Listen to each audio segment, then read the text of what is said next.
हाय dear students, class 12 metallurgy chapter में 3 class हो गई थी हमारी। 3 में मैंने उनकी प्रोसेस वगैरह के बारे में बता दिया। अब जो हम पहुंच चुके हैं रिफाइनिंग पे पहुंच चुके हैं। रिडक्शन के बाद रिड्यूस्ड मेटल आ चुकी है, लेकिन वो कम्प्लीटली प्योर नहीं थी। उसको अल्ट्रा प्योर में कन्वर्ट करने के लिए हम रिफाइनिंग मेथड्स यूज करते हैं। आज मैं बात कर रहा हूँ रिफाइनिंग की।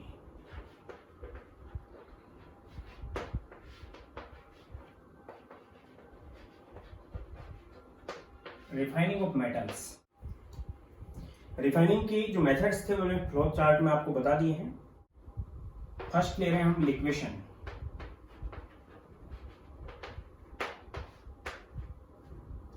लिक्वेशन उन मेटल्स के लिए किया जाता है जिनका मेल्टिंग पॉइंट कम होता है, like for metals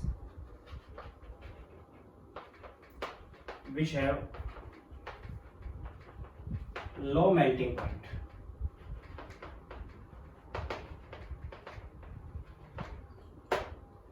like zinc, lead, tin, mercury, cadmium and so on। इनके साथ जो होती है मेटल्स हैं, इनका मेल्टिंग पॉइंट लो होता है, और जब इनके साथ जो इम्प्योरिटीज होती हैं उनका हाई मेल्टिंग पॉइंट होता है, तब लिक्वेशन की प्रोसेस यूज करते हैं। अलाइन वे में इनको हम हीट करते हैं। हीट करेंगे तो जो मेटल है वो मेल्ट हो जाएगी, जबकि जो इम्प्योरिटी है वो कैसी है, हायर टेम्परेचर पे है, हायर टेम्परेचर पे मेल्ट हो पाती है, तो इम्प्योरिटी यहीं रह जाएगी और मेटल मेल्ट होके इधर आ जाएगी, फ्लो कर जाएगी। अलाइन वे के अंदर मेटल जो होता है वो मेल्ट होके फ्लो कर जाती है। इन मेटल्स के लिए हम लिक्वेशन यूज करते हैं जिनके मेल्टिंग पॉइंट की वैल्यू कम होती है। Second is distillation.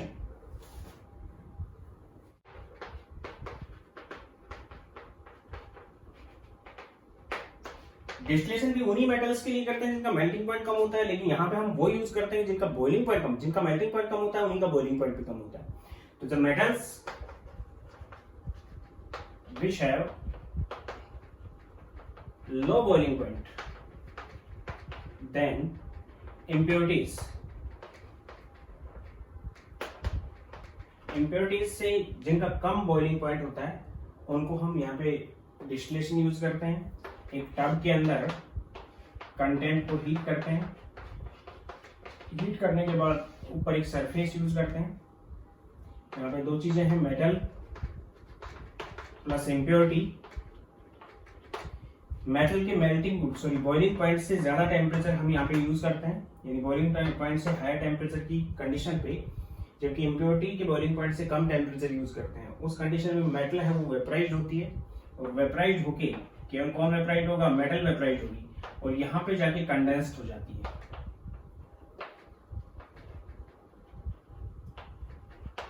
Condensed metal को हम सेपरेट कर लेते हैं, इम्प्योरिटी यहीं पे रह जाती है। यानी कि मेटल वही यूज करते हैं जिनका बॉइलिंग पॉइंट कम होता है, लेकिन कब करते हैं, जब इम्प्योरिटी का बॉइलिंग पॉइंट ज्यादा हो और मेटल का बॉइलिंग पॉइंट कम। लिक्वेशन कब यूज करेंगे, जब मेल्टिंग पॉइंट मेटल का कम हो और इम्प्योरिटी का ज्यादा हो। दोनों ही कंडीशन में उन्हीं मेटल्स के लिए करते हैं क्योंकि जिनका बॉइलिंग पॉइंट कम होता है उन्हीं का मेल्टिंग पॉइंट भी कम होता है। Zinc, lead, tin, antimony, mercury and cadmium, generally ये मेटल्स हम यहाँ पे यूज करते हैं। Third is poling. यहाँ पे जो मेटल आती है वो प्योर होती है, जिसको सेपरेट कर लेते हैं।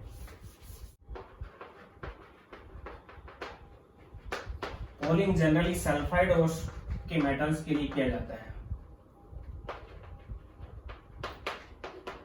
सल्फाइड और के मेटल जैसे कॉपर है, Cu2s। तो उसके साथ साथ मैंने आपको बता रखा है कि जब सेल्फ रिडक्शन होता है या फिर ऑटो रिडक्शन होता है तो उस टाइम रोस्टिंग भी होती है और ऑटो रिडक्शन भी चलता है। तो कॉपर का सल्फाइड भी बनता है और कॉपर का ऑक्साइड भी बनता है।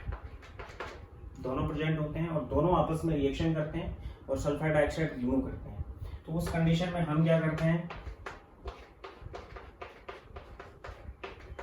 जनरली इसके अंदर ज्यादातर क्या बन चुका होता है, कॉपर बन चुकी होती है, फिर भी कॉपर का ऑक्साइड भी प्रेजेंट होता है, बहुत कम क्वांटिटी में क्यूप्रिक सल्फाइड भी होता है।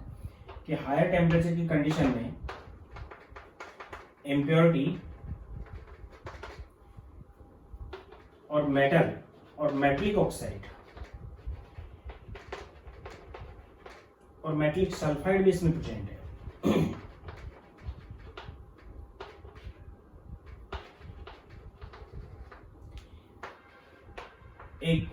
स्टीयर लेते हैं या वुड लॉग लेते हैं या फिर वुड रॉड यूज करते हैं, जनरली बैम्बू की वुड यूज करते हैं हम।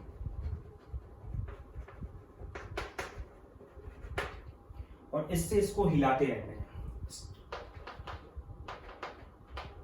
स्टार्ट बाय बैम्बू, इसको इसके साथ हिलाएंगे, हीट करते रह रहे हैं। मोल्टन मिक्सचर है, मिक्सचर कैसा है?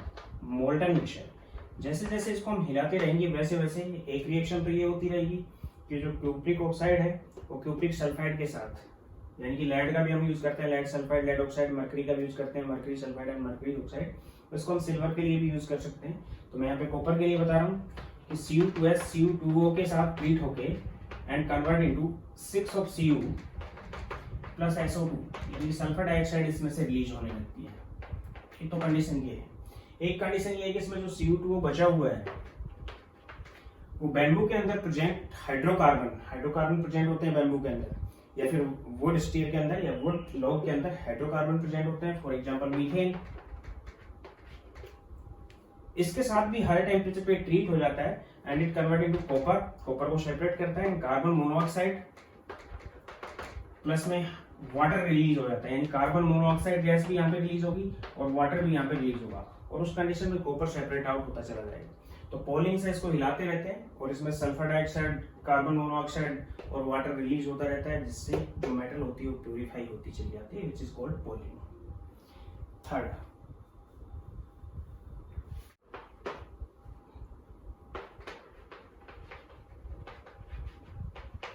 Electrolytic reduction, sorry refining. Generally अगर हम एल्कली और एल्कलाइन अर्थ मेटल्स यूज करते हैं तो उसके लिए एल्कली और एल्कलाइन अर्थ मेटल्स के लिए एसआरपी की वैल्यू बहुत कम होने की वजह से उनको हम मोल्टन स्टेट में ही इलेक्ट्रोफाइल कर पाते हैं, उनकी एक्वस स्टेट में नहीं कर पाते हैं। तो यहाँ पे मैं कॉपर की मेटलर्जी यूज कर रहा हूँ कि कॉपर को हम करते हैं क्या है, इलेक्ट्रोलिसिस करते हैं उसका इस टाइप से। एक एनोड यूज किया, एक हमने कैथोड यूज किया।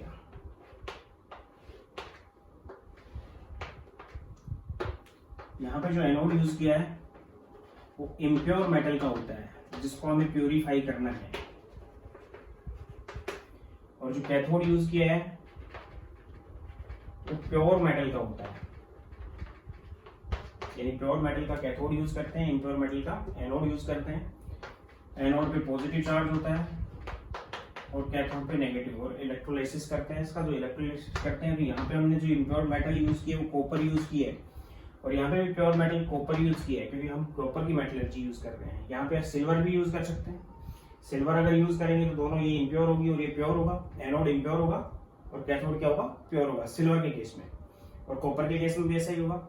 एल्यूमिनियम भी हम यूज कर सकते हैं, लेकिन एल्यूमिनियम की मेटलर्जी के अंदर मैंने आपको बता रखा है कि एल्यूमिनियम जो होती है उसकी कंडक्टेंस इतनी ज्यादा नहीं होती, तो उस कंडीशन में वो ये फॉलो नहीं करेगी। और यहाँ पे जो इलेक्ट्रोलाइट यूज करेंगे, ये यहाँ पे हम क्यूप्रिक नाइट्रेट यूज करेंगे।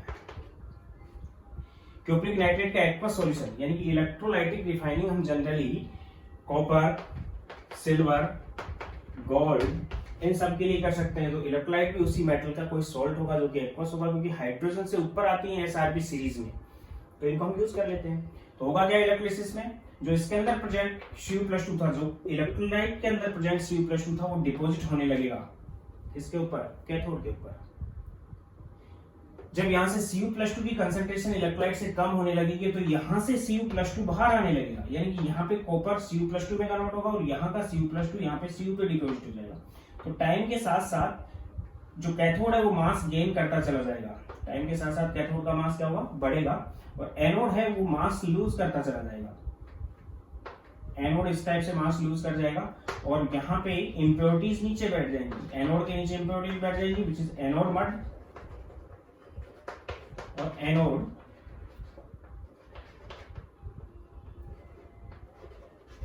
स्लग। एनोड मड या फिर उसको क्या नाम देंगे, एनोड स्लग नाम देंगे, यानी कि इंप्योरिटी यहाँ बैठ जाएंगी। लेकिन टाइम के साथ साथ अगर हम देखें तो इलेक्ट्रोलाइट की क्यूप्रिक कंसंट्रेशन में कोई चेंज नहीं आएगा। जितने आयन जितने टाइम में डिपॉजिट होंगे उतने आयन इतने टाइम में यहाँ से यहाँ आ जाएंगे। एनोड इंप्योर मेटल का होता है, it is electrolytic refining. Electrolyte की क्यूप्रिक कंसंट्रेशन में कोई चेंज नहीं आएगा। इसके बाद मैं बात कर रहा हूँ एल्यूमिनियम की मेटलर्जी की। तो एल्यूमिनियम की मेटलर्जी के बारे में आपको बता रखा है मैंने, शुरुआत से लेके चलते हैं हम। पहले हमने क्या किया, कंसंट्रेट, क्रशिंग के बाद कंसंट्रेशन, कंसंट्रेशन में 3 मेथड लीचिंग के बताए थे, उसके बाद उसका कैल्सिनेशन किया, कैल्सिनेशन के बाद हॉल हेराल्ड प्रोसेस से हमने 97 to 99% प्योर एल्यूमिनियम फाइंड कर लिया। अब उसकी हम रिफाइनिंग करेंगे, रिफाइनिंग से उसको अल्ट्रा प्योर करेंगे। तो यहाँ पे इलेक्ट्रोलाइटिक रिफाइनिंग ही करते हैं उसकी, विच इज हुप्स मेथड, जो मैं यहाँ डिस्कस कर रहा हूँ।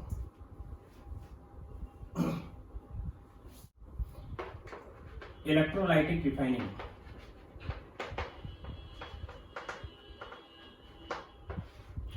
Of aluminium process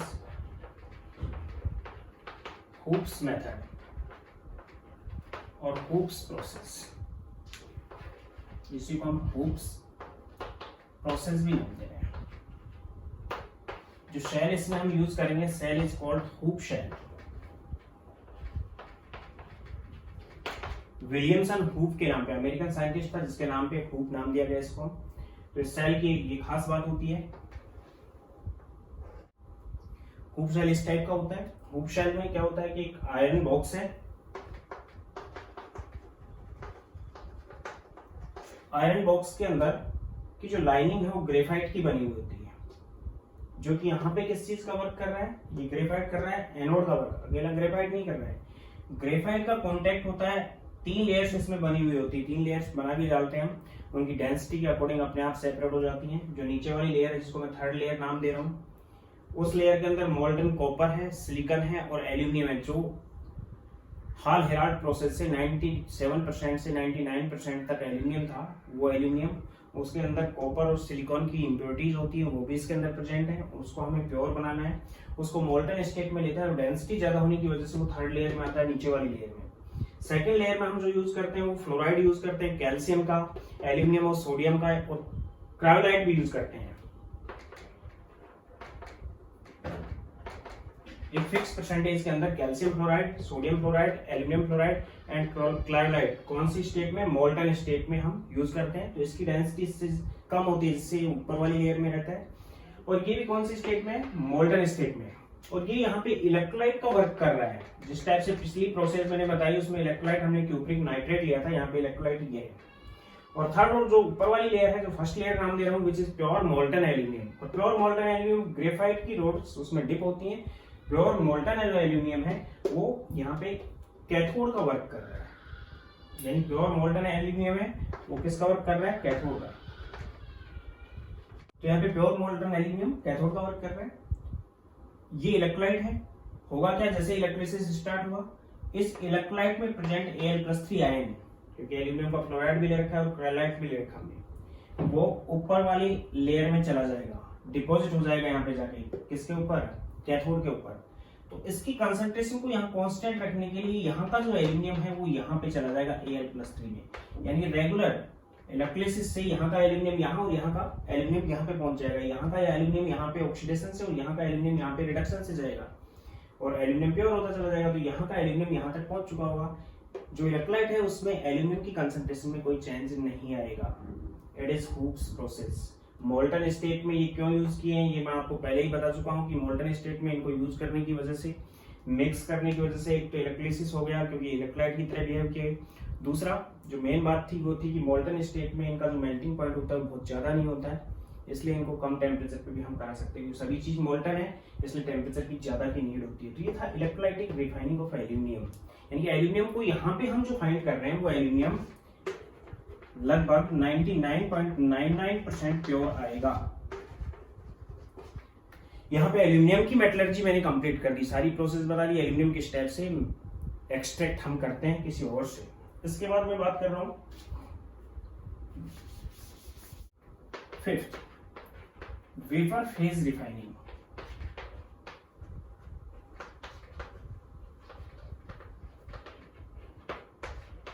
vapour phase refining, इसमें मैंने आपको 2 प्रोसेस बता रखी हैं।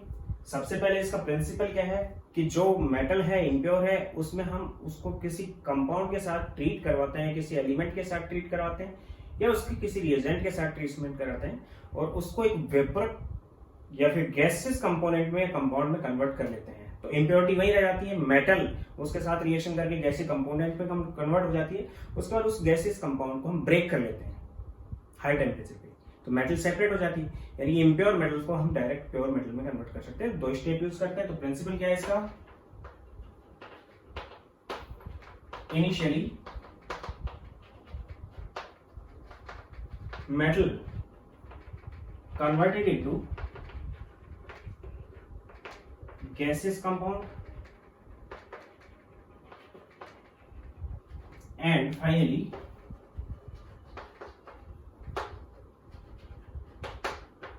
dissociated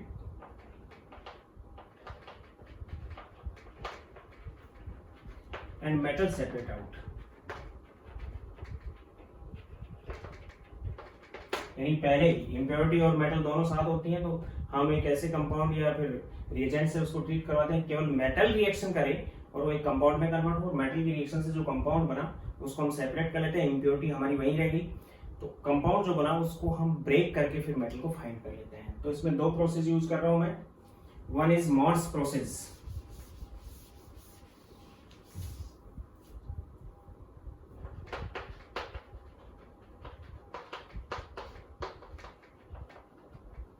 use for generally nickel.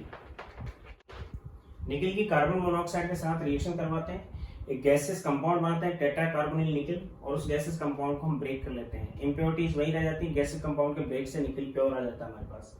तो निकेल प्लस कार्बन मोनोऑक्साइड, जो निकेल था वो इम्प्योर था, या यहाँ पे निकेल का ऑक्साइड भी यूज कर सकते हैं हम। कार्बन मोनोऑक्साइड के साथ ट्रीट करेंगे इसको हम, देन इट कन्वर्ट इनटू, यहाँ पे निकेल यूज किया हमने इम्प्योर, लगभग 60 to 70 डिग्री या 60 to 80 degree centigrade means 330 kelvin to 350 kelvin के बीच इस रिएक्शन को प्रोसीड करवाते हैं। तो ये रिएक्शन में पार्टिसिपेट करता है, इट कन्वर्ट इनटू NiCO4, एक गैसेस कंपाउंड बनाता है। यानी कि जितनी निकेल यहाँ से थी वो उस कंपाउंड में चली गई, गैसेस कंपाउंड में, और इम्प्योरिटी यहीं पे रह गई है इस टेम्परेचर पे। It is tetra carbonyl nickel,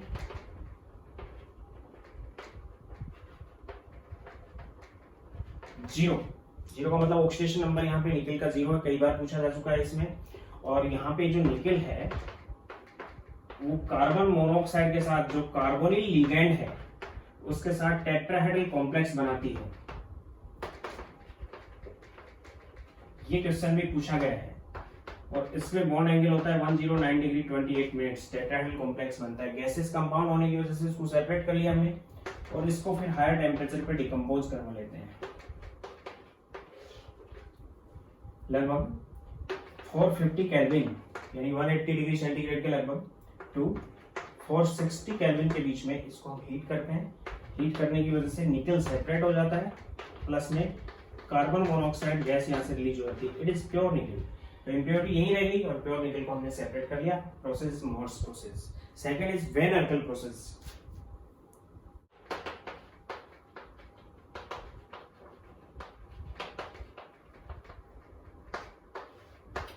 ये यूज करते हैं हम टाइटेनियम, जिरकोनियम, मरकरी के लिए एंड सिलिकॉन के लिए। करवाते क्या है कि इनके इम्प्योर जो मेटल है उन मेटल की आयोडीन के साथ ट्रीट करवाते हैं, आयोडीन के साथ रिएक्शन करवाते हैं, और आयोडीन के साथ रिएक्शन से जो कंपाउंड बनता है वो गैसेस होता है जिसको हाई टेम्परेचर पे ब्रेक कर लेते हैं। Then Ti plus iodine, titanium impure था,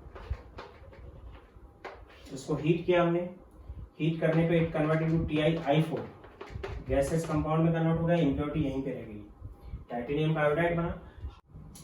इसका टेम्परेचर लगभग 523 केल्विन यूज करते हैं, और जो टाइटेनियम का आयोडाइड बना गैसेस फॉर्म में उसको हम 1700 केल्विन पे डिकम्पोज करवा के टाइटेनियम को सेपरेट कर लेते हैं और आयोडीन को सेपरेट कर लेते हैं। यहाँ पे प्योर टाइटेनियम हो जाता है, वो गैसेस फेज में मतलब वही वेपर फेज रिफाइनिंग है इसकी भी। इसके अलावा हम जिरकोनियम की कर सकते हैं, मरकरी की कर सकते हैं। जिरकोनियम के केस में भी आयोडीन के साथ ट्रीट करवाएंगे वेन अर्कल प्रोसेस में। जिरकोनियम को वही आयोडीन के साथ ट्रीट करवाया हमने। It converted to ZrI4, impure था, जितना भी जिरकोनियम इसमें था वो उसमें चला गया। ये कौन सी फेज में आया? गैसेस फेज में। हायर टेम्परेचर पे उसको ब्रेक करवा लेते हैं। ये रिएक्शन लगभग 823 केल्विन पे होती है। और जिरकोनियम के एनोडाइड को, जो कि गैसेस फेज में था, लगभग 2070 केल्विन टेम्परेचर पे जिरकोनियम को सेपरेट कर लिया जाता है। आयोडीन यहाँ से रिप्लेस हो चुकी होती है, ये प्योर जिरकोनियम होता है। तो इस प्रोसेस को हम नाम देते हैं वैन अर्थिंग प्रोसेस और vapour phase refining. Sixth, John refining.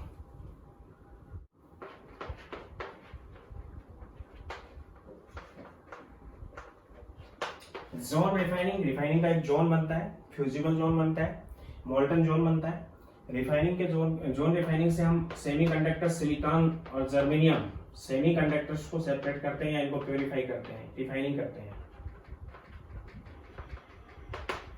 इसके लिए हम क्या करते हैं, इस प्रिंसिपल क्या है इसका प्रिंसिपल ये है कि जो इम्प्योरिटी होती है और जो मेटल या मेटलॉइड हम यूज कर रहे हैं, मेटल या मेटलॉइड की लिक्विड स्टेट में इम्प्योरिटी की सॉल्युबिलिटी ज्यादा होती है और सॉलिड स्टेट में क्रिस्टल फॉर्म में सॉल्युबिलिटी बहुत कम होती है।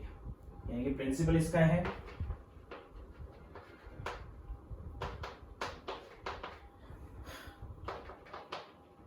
impurity is highly soluble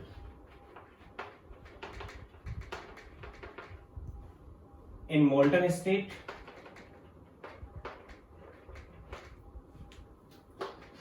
of silicon और जर्मेनियम और मेटल्स जो यूज किए हमने, and least soluble in their crystalline state. इनकी क्रिस्टलाइन स्टेट में इसकी सॉल्युबिलिटी बहुत कम होती है और जो इनकी मोल्टन स्टेट होती है उसमें सॉल्युबिलिटी ज्यादा होती है। तो इस प्रिंसिपल पे बेस्ड है। तो इसमें करते क्या है, हम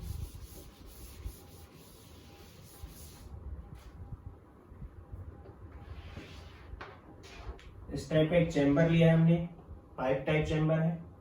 इसमें राउंडेड हीटर लगा देते हैं, वेरिएबल हीटर है।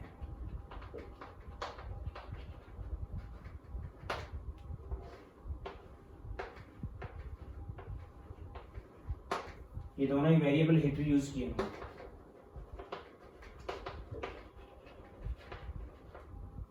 हीटर यहाँ का हीट करेंगे और आगे भी चल सकते हैं। इस टाइप के वेरिएबल हीटर यूज किए हैं। यहाँ पे हमने रॉड यूज कर दी जो कि इम्प्योर्ड थी।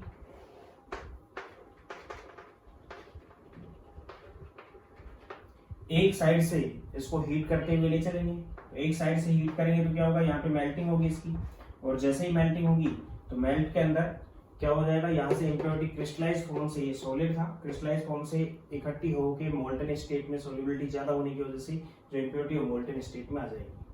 तो जैसे जैसे इसको आगे लेके जाएंगे वैसे वैसे क्या हो जाएगा, यहाँ पे मोल्टन स्टेट बनेगी, जिस मोल्टन स्टेट में या फिर जोन बनेगा यहाँ पे, जिसको हम बोलते हैं रिफाइनिंग जोन।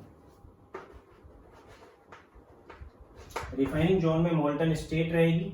मोल्टन स्टेट में इम्प्योरिटी ज्यादा सोल्यूबल है, इसलिए यहाँ से क्रिस्टल से निकल के इम्प्योरिटी मोल्टन स्टेट में आ जाएगी। तो मोल्टन स्टेट में क्या हो जाएगा, मेटल भी प्रेजेंट होगी, जिसको हम मेटलॉइड भी नाम दे रहे हैं। मेटलॉइड प्लस इम्प्योरिटी जोन में रहेंगी और इसको आगे लेते जाएंगे, वैसे वैसे यहाँ से निकलता चला जाएगा। जो क्रिस्टल था, इस क्रिस्टल में से इम्प्योरिटी यहाँ जोन में आ जाएंगी और क्रिस्टल को सपोज करो हमने यहाँ तक लिया और लगभग सारी इम्प्योरिटीज मोल्टन स्टेट में आ चुकी है, तो यहाँ पे हीटर को बंद कर देंगे और यहाँ से इसको कट कर देंगे। जो जोन बना उसके अंदर क्या है, इम्प्योरिटी भी प्रेजेंट है और मेटल या मेटलॉइड जो यूज किया वो भी प्रेजेंट है। और जो क्रिस्टल स्ट्रक्चर थी उसमें से इम्प्योरिटी बाहर आ चुकी है, क्योंकि उनकी सॉल्युबिलिटी क्रिस्टल में कम है और मोल्टन स्टेट में ज्यादा है, इसलिए जो क्रिस्टल होगा वो प्यूरिफाई हो जाएगा। तो सिलिकॉन और जर्मेनियम को अल्ट्रा प्योर बनाने के लिए, यानी कि उन नॉन मेटल्स के लिए उन मेटल्स मेटलॉइड्स के लिए यूज कर रहे हैं, जिसको हमें प्योर में भी यूज करना होता है, क्योंकि इन सेमीकंडक्टर्स को एन टाइप और पी टाइप बनाने के लिए इनके अंदर बाद में इम्प्योरिटीज ऐड की जाती है। तो अभी जो बनेंगे इंट्रिंसिक सेमीकंडक्टर बने, उसके बाद इनको एक्सट्रिंसिक सेमीकंडक्टर में कन्वर्ट किया जाता है। तो ये था जोन रिफाइनिंग सेमीकंडक्टर्स के लिए यूज करना। Last is chromatography.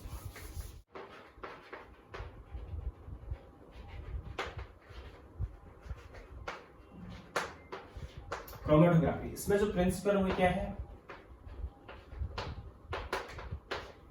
On the basis of adsorption rate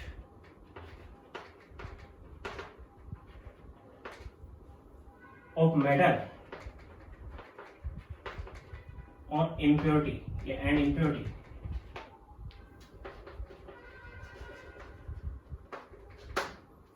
on the basis of adsorption rate of metal or impurity on surface. Metal और इम्प्योरिटी का किसी सरफेस पे एडजॉर्प्शन की जो रेट होती है वो अलग अलग होती है। मेटल की ज्यादा हो सकती है तो इम्प्योरिटी की कम, या इम्प्योरिटी की ज्यादा होगी तो मेटल की कम। उस कंडीशन में हम क्रोमेटोग्राफी यूज करते हैं और जनरली लिथियम के लिए या फिर एफ ब्लॉक एलिमेंट्स के लिए इनको यूज करते हैं। और जो क्रोमेटोग्राफी यूज करते हैं which is column chromatography.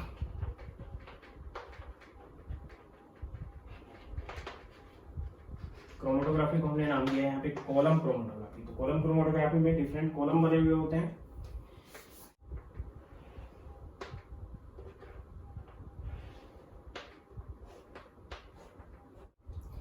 Column chromatography में इस टाइप के कॉलम्स बने हुए होते हैं। उन कॉलम्स में क्या होता है, कंक्रीट फिल करते हैं हम, सीमेंट का अलग कॉलम बना होता है, सैंड अलग होती है, क्ले अलग होती है, एल्यूमिना, सिलिका वगैरह इनके अंदर मिक्स होते हैं। एक्चुअल में हमने जो यहाँ पे प्रोवाइड किया है वो सरफेस प्रोवाइड किया एडजॉर्बेंट का। तो एडजॉर्बेंट है, इम्प्योर मेटल को हम मोल्टन स्टेट में डालते हैं और चारों तरफ से हीटर लगा रखा है, इनकी मेटल क्रिस्टलाइज नहीं हो पाएगी, सॉलिड नहीं बन पाएगी। जो मोल्टन स्टेट में वो यहाँ से फ्लो करेगी। अब उसके अंदर दो चीजें हैं, एक इम्प्योरिटी है और एक क्या है, मेटल है। या तो इम्प्योरिटी की एडजॉर्प्शन की रेट ज्यादा होगी या फिर मेटल है उसकी एडजॉर्प्शन की रेट ज्यादा होगी। जिसकी एडजॉर्प्शन की रेट ज्यादा है सरफेस पे वो यहीं रुकेगी, फ्लो स्लो करेगी, और जिसकी एडजॉर्प्शन की रेट कम है वो यहाँ पे एडजॉर्ब नहीं हो पाएगी, कम हो पाएगी और वो फास्ट फ्लो करेगी। यानी कि जो फास्ट फ्लो कर रही है वो मेटल या फिर इम्प्योरिटी पहले बाहर निकलेगी जो फास्ट फ्लो कर रही है, और फास्ट फ्लो वो करेगी जिसके एडजॉर्प्शन की रेट कम है। दोनों की एडजॉर्प्शन की रेट डिफरेंट है, तभी हमने ये मेथड यूज किया। अब दोनों ही लिक्विड स्टेट में दोनों को फ्लो करवाया, तो ज्यादा एडजॉर्ब होगी वो स्लो फ्लो करेगी और कम एडजॉर्ब होगी वो फास्ट फ्लो करेगी। तो पहले कौन आएगी, लेस एडजॉर्ब जो होगी पहले फ्लो होके आ जाएगी। सपोज करो मेटल की एब्जॉर्प्शन कम थी तो मेटल पहले फ्लो होके सेपरेट हो जाएगी। अगर इम्प्योरिटी की एब्जॉर्प्शन कम थी तो इम्प्योरिटी पहले सेपरेट हो जाएगी। इसके बाद भी हीटर चलते रहते हैं, फ्लो होता जाता है, हमें पता चल जाता है कि वो जो इम्प्योरिटी है जिसकी फ्लो की रेट कम है वो यहाँ तक फ्लो होके आई है, और जो मेटल है जिसकी फ्लो की रेट ज्यादा थी वो बाहर तक निकल चुकी है। तो हम फिर क्या करते हैं, हम फिर जो यहाँ मेटल बची हुई है, यहाँ पे तो इम्प्योरिटी थी, यहाँ मेटल बची हुई है, उस मेटल को सेपरेट करने के लिए एक स्पेसिफिक सॉल्वेंट यहाँ पे ऐड करते हैं जो मेटल को ही डिसॉल्व कर पाता है, इम्प्योरिटी को नहीं। वो सॉल्वेंट क्या करेगा, यहाँ से इसके पास से जो यहाँ से मेटल को डिसॉल्व करके बाहर निकाल लाएगा। सॉल्वेंट को बाद में हटा लेंगे लेकिन इम्प्योरिटी यहीं रह जाएंगी। इस प्रोसेस को नाम देते हैं हम एलिवेशन। और इस सॉल्वेंट को जो यूज कर रहे हैं विच इज एलिवेटर, ये क्वेश्चन भी पूछा जाता है, व्हाट इज एलिवेशन। यानी जो यहाँ पे चिपकी हुई मेटल बची हुई है या फिर इम्प्योरिटी बची हुई जिसको हमें सेपरेट करना है, तो एक उसके लिए स्पेसिफिक सॉल्वेंट यूज करते हैं जो उसको डिसॉल्व करके फ्लो कर लाता है, उसको नाम दे रहे हैं एलिवेशन या फिर एलिवेटर। ये थी रिफाइनिंग मेथड। अब हम बात करते हैं थर्मोडायनेमिकल प्रिंसिपल्स क्या है मेटलर्जी के।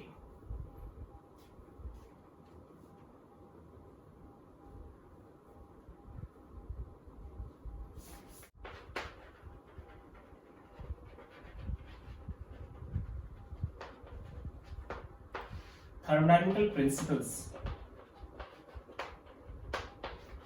of metallurgy।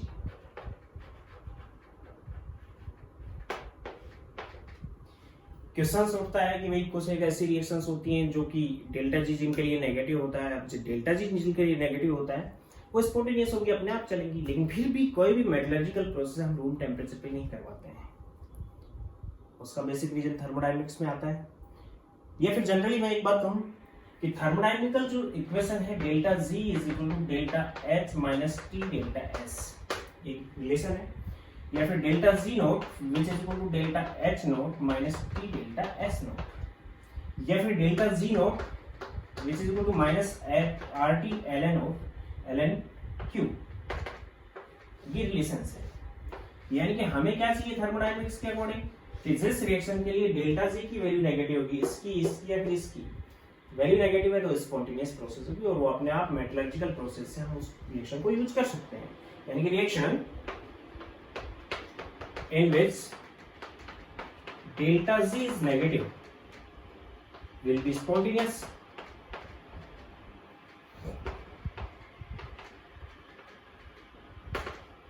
And we can use the reaction in metallurgy. अब ये डेल्टा जी नेगेटिव कब हो? डेल्टा जी नेगेटिव किस पे डिपेंड करेगा? एक तो डेल्टा एच की वैल्यू पे और टेम्परेचर पे और डेल्टा एस की वैल्यू पे। या फिर यहाँ पे कहूँ तो क्या होना चाहिए? डेल्टा जी का नेगेटिव होना के लिए जरूरी है कि आर तो पॉजिटिव होता ही है। टेम्परेचर 0 केल्विन से माइनस केल्विन में हम ले ही नहीं सकते, ये भी हमेशा ही पॉजिटिव होगा। तो क्यों पॉजिटिव हो उसके लिए डेल्टा जी पॉजिटिव होगा। यानी कि ये डेल्टा जी पॉजिटिव होने के लिए रिएक्शन का कांस्टेंट या रिएक्शन का क्वोशिएंट कैसा होना चाहिए? पॉजिटिव। उसके साथ साथ टेम्परेचर कैसा होना चाहिए? पॉजिटिव, क्योंकि टेम्परेचर नेगेटिव हो नहीं सकता। तब डेल्टा जी की वैल्यू क्या आएगी? नेगेटिव आएगी। नेगेटिव आएगी तो प्रोसेस कैसे हो जाएगी? स्पॉन्टेनियस। यानी डिपेंड करेगा the values of delta G पे। इसके बाद में मैं बात करूं किसी रिएक्शन के लिए कि सपोज करो आपके पास एल्यूमिनियम थर्माइट प्रोसेस की रिएक्शन है।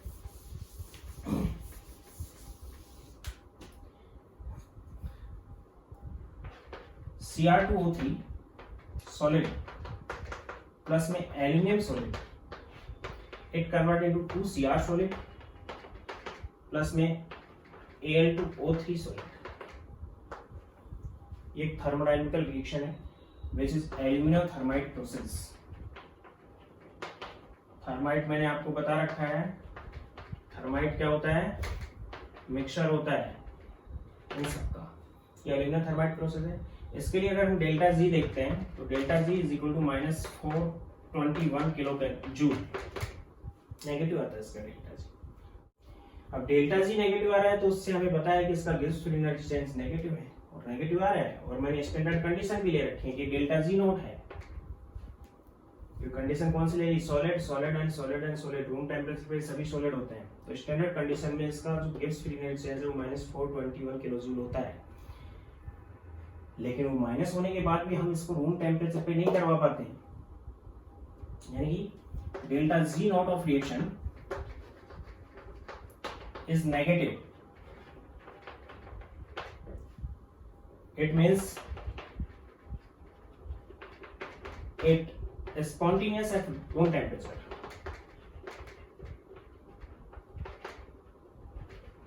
ये रूम टेम्परेचर पे स्पॉन्टेनियस है बट नॉट फीजिबल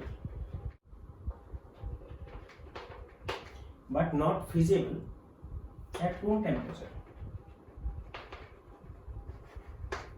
यानी कोई रिएक्शन हमें मेटलर्जी के अकॉर्डिंग मिल रही है और उसके लिए गिब्स फ्री एनर्जी चेंज का नेगेटिव वैल्यू भी है, फिर भी वो रूम टेम्परेचर पे फिजिबल नहीं है। उसका बेसिक रीजन ये है कि जनरली रूम टेम्परेचर पे मेटल्स और मेटलिक ऑक्साइड्स या मेटल के ओर्स जो हम यूज कर रहे हैं वो सॉलिड स्टेट में होते हैं। कौन सी स्टेट में होते हैं? सॉलिड स्टेट में। और सॉलिड स्टेट में पार्टिकल्स के बीच में कोलिजन लगभग 0 हो जाता है। जब उनकी रिएक्शन करवाते हैं तो कोलिजन्स की वैल्यू बहुत कम होती है, तो इफेक्टिव कोलिजन हो नहीं पाता। इसलिए इफेक्टिव कोलिजन की फ्रैक्शन को बढ़ाने के लिए हमें उनकी मोल्टन स्टेट लेनी पड़ती है। और मोल्टन स्टेट के लिए हमें टेम्परेचर बढ़ाना पड़ता है और टेम्परेचर बढ़ा के ही हम उस रिएक्शन को करवा पाते हैं। यानी कि क्या रीजन है? Temperature. Therefore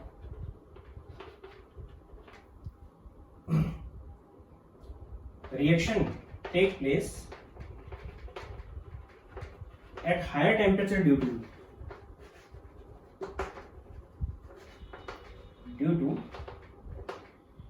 metals ores are solid at room temperature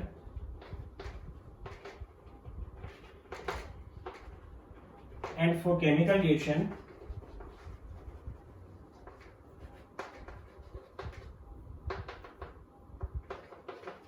it should be in molten state। इसलिए हमें टेम्परेचर ज्यादा रखना पड़ता है। कोई रिएक्शन रूम टेम्परेचर पे अगर डेल्टा जी उसका नेगेटिव भी है मेटलर्जी में तो फिर भी वो फीजिबल नहीं है रूम टेम्परेचर पे। उसको हम हायर टेम्परेचर पे ही करवा पाते हैं। उसका बेसिक रीजन है कि रूम टेम्परेचर वो सॉलिड स्टेट में होते हैं, रिएक्शन में पार्टिसिपेट नहीं कर पाते हैं। इसलिए उनकी मोल्टन स्टेट में कन्वर्ट करने के लिए हमें टेम्परेचर को बढ़ाना पड़ता है ताकि वो रिएक्शन में पार्टिसिपेट कर सकें। इसके बाद अगर कुछ रिएक्शंस ऐसी हैं, कुछ रिएक्शंस इस टाइप की हैं जिनके पॉजिटिव हैं, तो उसके लिए क्या करेंगे हम? अगर कोई रिएक्शन ऐसी है जो कि किसी पर्टिकुलर टेम्परेचर पे हम करवा रहे हैं और उसके लिए डेल्टा जी की वैल्यू पॉजिटिव आती है तो नॉन स्पॉन्टेनियस हो जाएगी। लेकिन थर्मोडायनेमिकल के अकॉर्डिंग हम क्या करा सकते हैं कि उसके रेस्पेक्ट में एक दूसरी रिएक्शन उसकी कपलिंग में हम चला दें, उसी रिएक्शन की कपलिंग में हम दूसरी रिएक्शन उसी टेम्परेचर पे चला दें जो कि उसी टेम्परेचर पे डेल्टा जी को नेगेटिव रखती है और उसका मोड भी फर्स्ट वाली रिएक्शन से ज्यादा रखती है, यानी कि मोर नेगेटिव वैल्यू रखती है, या नेगेटिव वैल्यू के साथ भी जो न्यूमेरिकल वैल्यू है वो ज्यादा रखती है बजाय किससे, जिसका डेल्टा जी पॉजिटिव था। तो दोनों को जब पैरेलल हम चलाते हैं तो उस कंडीशन में कपलिंग रिएक्शन से नेट रिजल्टेंट डेल्टा जी आता है वो नेगेटिव आ जाता है और वो रिएक्शन प्रोसीड हो जाती है। फॉर एग्जांपल जब हम FeO को डिकम्पोज करते हैं then it convert into 2Fe